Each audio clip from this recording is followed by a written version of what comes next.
नमस्कार दोस्तों, स्वागत है आप सभी का। सच्ची श्रद्धा से कमेंट में जरूर लिखे हर हर महादेव, राधे राधे। देवों के देव महादेव सदैव आप पर अपनी कृपा बनाए रखे। दोस्तों, आज की जो कहानी है वो बहुत ही ज्ञानवर्धक और बहुत ही मोटिवेशनल है। दोस्तों, आज के वीडियो में हम बात करेंगे आखिर पत्नी की वो कौन सी 3 चीज होती है जो हर पुरुष को देखना चाहिए। दोस्तों, जो पुरुष अपने पत्नी के इन 3 चीजों को देखता है वह अपने जीवन में कभी भी गरीब नहीं रहता।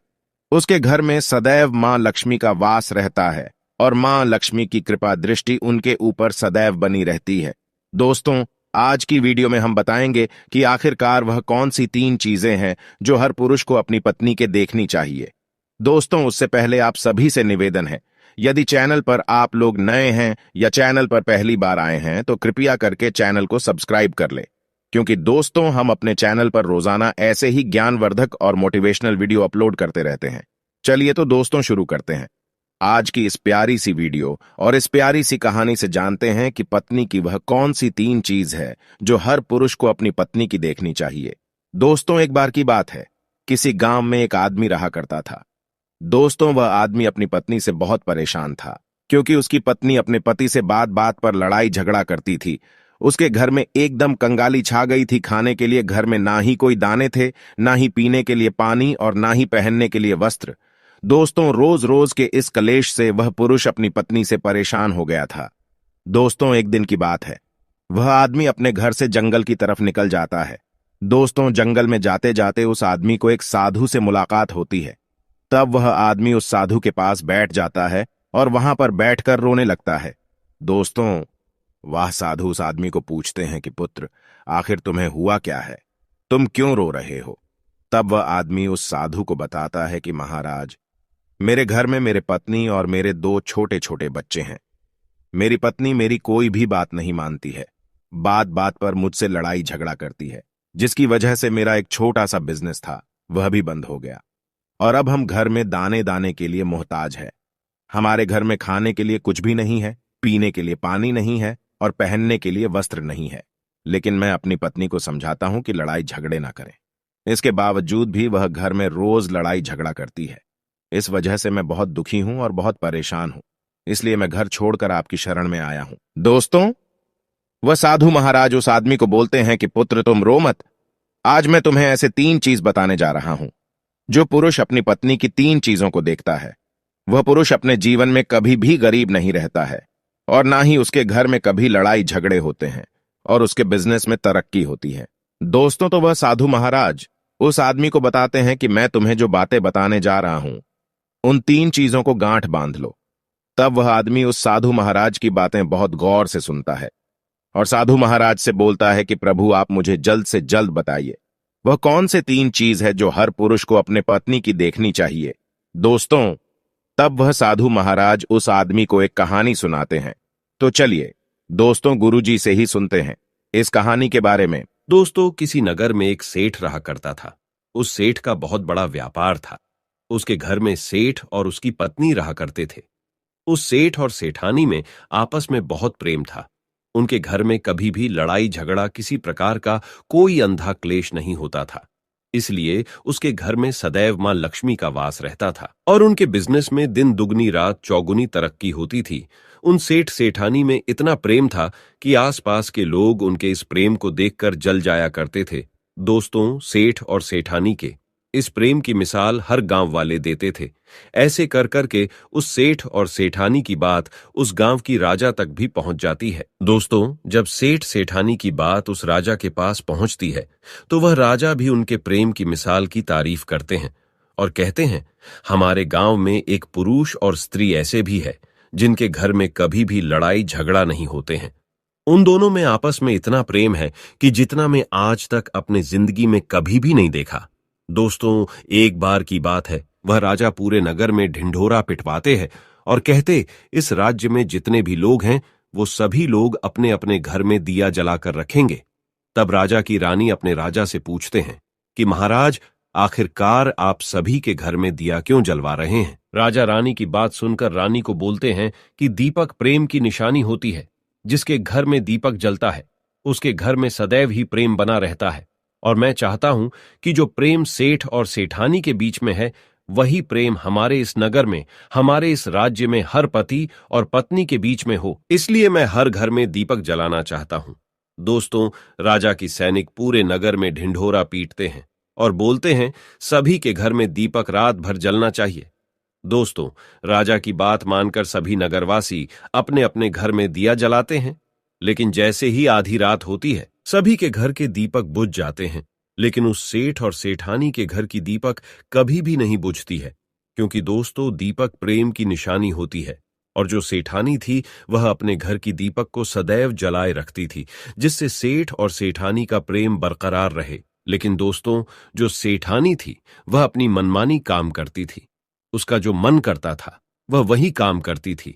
लेकिन सेठ को इस बात से कभी भी कोई दिक्कत नहीं होती थी, क्योंकि सेठ बहुत समझदार था। वह सोचता था कि यदि मैं अपनी पत्नी को रोक टोक करूंगा तो घर में बेवजह ही लड़ाई झगड़ा होंगे। दोस्तों, इसीलिए सेठ सेठानी की कई चीजों को और कई बातों को अनदेखा करता था।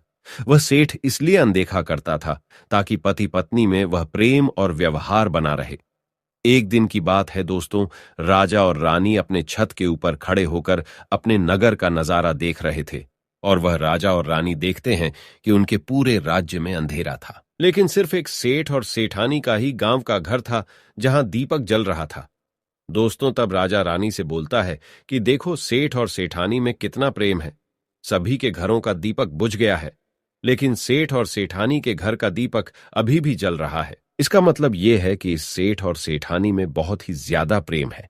तब रानी अपनी राजा से बोलती है कि महाराज, सेठ और सेठानी में जो भी प्रेम है वो इसलिए है क्योंकि सेठानी समझदार है, इसलिए सेठ के घर में प्रेम है। दोस्तों, जब राजा रानी की बात सुनता है तब राजा बोलता है कि नहीं महारानी, यहां पर सेठ ज्यादा समझदार है, इसलिए उनके घर में कभी भी लड़ाई झगड़ा नहीं होती है। दोस्तों, रानी बोलती है कि सेठानी समझदार है। राजा बोलते हैं कि नहीं, सेठ समझदार है। दोस्तों, सेठ और सेठानी की बात को लेकर राजा और रानी में बहस होने लगा। तब राजा बोलता है कि देखो, हमें बहस करने की जरूरत नहीं है। क्यों ना हम दोनों उनका एक परीक्षा ले, परीक्षा में जो पास होगा वही समझदार होगा। राजा और रानी अपने बात से सहमत हो गए और उन दोनों की परीक्षा के लिए तैयार हो जाती है। दोस्तों, तब राजा अपने महल में जाता है और अपनी दासी को बुलाता है और वह अपने दासी से बोलता है, उस सेठ के पास जाओ और जो जो प्रश्न मैं तुमसे बोल रहा हूं वह तुम सेठ को बोलना। वह दासी बोलती है, ठीक है महाराज। फिर वह दासी राजा की बात सुनकर सेठ के पास जाती है। उसी समय ही सेठ की पत्नी बाजार गई थी कुछ सामान लेने के लिए। दोस्तों, तो वह राजा की दासी सेठ से बोलती है कि सेठ जी, मैं राजमहल से आई हूं, राजा साहब ने मुझे भेजा है। दोस्तों, वह सेठ उस दासी को बोलता है कि बताइए, मैं आपकी क्या सेवा कर सकता हूं। आप बैठिए, मैं आपके लिए पानी लेकर आता हूं। तब वह दासी सेठ से बोलती है, नहीं सेठ जी, मैं राजा की दासी हूं, बस आपके पास राजा के समाचार लेकर आई हूं। दोस्तों, तब वह सेठ बोलता है कि ठीक है दासी, आप मुझे बताइए, राजा साहब ने क्या समाचार भेजा है मेरे लिए। तो दोस्तों, वो दासी सेठ से बोलते हैं कि सेठ जी, राजा साहब ने मुझे ये बोले हैं, यदि तुम अपनी पत्नी को छोड़ देते हो तो वह तुम्हें खूब सारे हीरे और जवाहर देंगे, तुम्हें राजमहल में एक अच्छे पोस्ट पर नौकरी भी देंगे। लेकिन सेठ राजी नहीं हुए। दूसरी बात, रानी ने राजा से बोला था कि नहीं, सेठ समझदार नहीं है, सेठानी समझदार है। दोस्तों, सेठ और सेठानी के बातों को लेकर राजा और रानी में फिर से कहासुनी होने लगी। तब रानी राजा से बोलती है कि तुमने सेठ की परीक्षा ली है, मैं भी सेठानी की परीक्षा लेना चाहती हूं। तब इससे बात क्लियर हो जाएगा कि सेठ और सेठानी में कौन ज्यादा समझदार है। तो वह राजा रानी को आदेश देता है कि प्रिय, तुम भी एक बार सेठानी की परीक्षा ले लो। तब रानी अपने राजमहल से एक दास को उस सेठानी के पास भेज दिया और अपने दास से बोलती है कि जो मैं तुम्हें बोल रही हूं, ये सारी चीजें जाकर उस सेठानी को बोलना। तब राजा का दास उस सेठानी के पास जाता है। इधर से सेठ अपने काम के सिलसिले में कहीं बाहर गया हुआ था। घर पर सेठानी ही अकेली थी। दोस्तों, दास मौका देखकर उस सेठानी के पास पहुंचता है और सेठानी से बोलता है कि सेठानी जी, मैं राजमहल से आया हूं, मुझे रानी साहिबा ने भेजा है। दोस्तों, तब वह सेठनी बोलती है, ठीक है, बताइए किस लिए तुम्हें रानी साहिब मेरे पास भेजा है। दोस्तों, तब वह दास सेठानी से बोलता है कि रानी साहिबा ने बोला है कि यदि तुम अपने पति को छोड़ दोगी तो वह बहुत सारे हीरे जवाहरात देंगे, और अगर तुम अपने पति को मार दोगी तो वह तुम्हें अपने राज्य का आधा हिस्सा दे देंगे। दोस्तों, दास की बात सुनकर सेठानी तैयार हो जाती है और कहती है, ठीक है, यदि रानी साहिबा अपने राज्य की आधा हिस्सा मुझे देंगी तो मैं अपने पति को मार दूंगी। दोस्तों, तब उस राजा का दास उस सेठानी से बोलता है कि मुझे कैसे पता चलेगा कि तुमने सेठ जी को मार दिया है। दोस्तों, तब सेठानी राजा के दास से बोलती है कि मेरे घर में जो दीपक जल रहा है वह तुम्हें दिख रहा है। तब दास बोला, हां, दिख रहा है। तब सेठानी उस राजा के दास से बोलती है कि जब मैं अपने पति को मार दूंगी तो मैं यह दिया बुझा दूंगी तो तुम्हें पता चल जाएगा कि मैं अपने पति को मार दिया है। अब वह दास सेठानी की बात सुनकर राजमहल को वापस लौट जाता है और राजा और रानी से ये सारी बात बताता है। सेठानी की बात सुनकर रानी बहुत अचंभित हो जाती है और रानी को स्त्री जाति से नफरत होने लगती है। दोस्तों, तब वह राजा अपने सारे दास दासियों के साथ सारे सैनिकों को बुलाता है और बोलता है, देखो, मैं यह नहीं चाहता हूं कि राजा और रानी के वजह से किसी निर्दोष की जान जाए। तुम ऐसा करो, उस सेठानी के घर जाओ और उस सेठ को सारी बातें बता दो और उस सेठ को बचा लो। दोस्तों, इधर दास और दासी सेठानी के घर पर जाते हैं और सोचते हैं कि सेठानी तो सेठ को रात में मारेगी और दिया भी बुझाएगी। इससे पहले ही हम सेठानी के घर में हमला बोल देते हैं। दोस्तों, इधर रात भी नहीं हुई थी, शाम का समय था, और जैसे ही राजा के सैनिक सेठानी के घर पर धावा बोलते हैं तो देखते हैं कि सेठ पहले से ही मरा हुआ है। दोस्तों, तब राजा और रानी के दास दासी उस सेठानी से बोलते हैं, सेठ जी तो मरा पड़ा है, लेकिन सेठ को तो तुम्हें रात में ही मारने के लिए बोला गया था। दोस्तों, तब वह सेठनी उस दास और दासी से बोलती है कि सेठ को तो मुझे मारना ही था, रात में तो मुझे दिया बुझाना था, इसलिए सेठ को तो मैंने दिन में ही जहर देकर मार दिया है। अब मेरा काम है सिर्फ दिया बुझने का। दोस्तों, वह सैनिक उल्टे पांव उस सेठ के घर से राजा के दरबार में भागें जाते हैं और राजा को सारी बातें बताते हैं।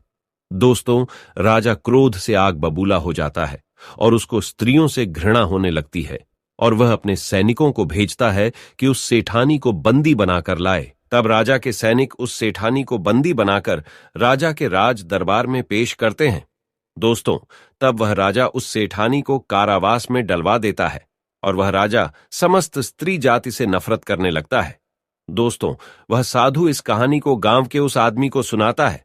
तब साधु उस आदमी से बोलता है, अब तुम्हें समझ में आ गया होगा कि स्त्री की वह कौन सी 3 चीजें हैं जो हर कोई पुरुष को देखना चाहिए।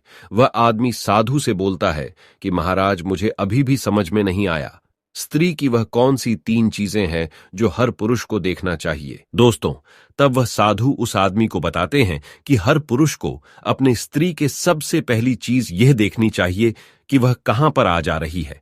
दोस्तों, जो पुरुष अपनी स्त्री की यह चीज देखता है कि पत्नी वहां पर आ रही है, वहां पर जा रही है, तो उसके घर में कभी लड़ाई झगड़ा नहीं होते हैं और वह अपनी पत्नी के ऊपर नियंत्रण कर पाता है। दूसरी चीज है, पुरुष को पत्नी के अंदर ये चीज देखनी चाहिए कि उसकी पत्नी के बोल चाल कैसी है, वह अपने पति की इज्जत कर रही है कि नहीं, अपनी पति की बात मान रही या फिर नहीं। जो स्त्री अपने पुरुष की बात नहीं मानती है, अपने पति की इज्जत नहीं करती है, वह अपने पति के साथ कुछ भी कर सकते हैं, जैसे कि उस सेठानी ने उस सेठ के साथ किया था। इसलिए हर पुरुष को अपनी पत्नी की यह चीज देखनी चाहिए। तीसरी चीज, वह साधु उस आदमी को बताता है कि हर पुरुष को पत्नी के चाल चलन जरूर देखना चाहिए।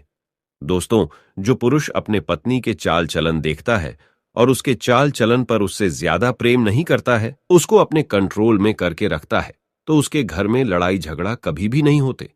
दोस्तों, जो स्त्रियां अपने घर पर मनमानी चलाती हैं और पति की बातों को नहीं मानती है, उनके घर में इस तरीके की मुसीबत आती है। दोस्तों, ये 3 बातें वह साधु महाराज उस आदमी को बताता है और फिर वह आदमी इन 3 चीजों को गांठ बांध लेता है और साधु को प्रणाम करके अपने घर पर चला जाता है। दोस्तों, मैं उम्मीद करता हूं आपको इस कहानी से बहुत कुछ सीखने को मिला होगा। दोस्तों, सच्ची श्रद्धा से कमेंट में जरूर लिखे, हर हर महादेव, राधे राधे देवों के देव, महादेव सदैव आप पर अपनी कृपा बनाए रखे। इस वीडियो को लाइक करें, अपने दोस्तों के साथ शेयर करें और हमें सब्सक्राइब करना ना भूलें। और हाँ, इस वीडियो से कोई भी सवाल है तो आप कमेंट बॉक्स में जरूर लिखें, और आपके पास कोई भी सवाल नहीं तो हर हर महादेव जरूर लिखें, क्योंकि आपके कमेंट से वीडियो बनाने का मोटिवेशन मिलता है। धन्यवाद।